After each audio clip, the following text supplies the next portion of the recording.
Happy new year. সবাই খুব ভালো থাকুক, আনন্দে থাকুক, গোটা বছরটা সবার খুবই ভালো যাক। আমরা মায়ের কাছে এই প্রার্থনা নিয়ে এসেছি, সবারই ভালো হোক, সুস্থ থাকুক সবাই। বছরের প্রথম দিন কিভাবে কাটাবেন? বছরের প্রথম দিন আজকে আমরা সপরিবারে সবাই মিলে বেরিয়ে এসেছি। আজকে মাকে দর্শন করে যাত্রা শুরু করলাম আর কি। এরপরে আমরা এখান থেকে মাইথন ড্যাম, তারপরে অজয় নদী, এই আশপাশটা ঘুরে তারপরে ফিরে। সারা সমাজে প্রত্যেকে যেখানে আমরা যেভাবে আছি আমাদের সবার যেন ভালো হয়। কোথা থেকে এসেছেন? আসানসোল থেকে। আমি মিঠানি হাই স্কুলের টিচার।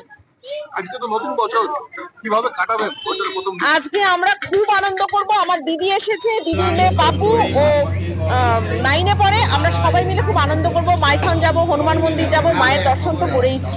সাধারণ মানুষের কাছে নতুন বছর কি বার্তা দেবেন? সাধারণ মানুষের জন্য এটাই চাই, যেন তাদের জীবনযাত্রা আরেকটু সহজ হয়, যাতে তারা সমাজের সঙ্গে আরেকটু এগিয়ে যেতে পারে।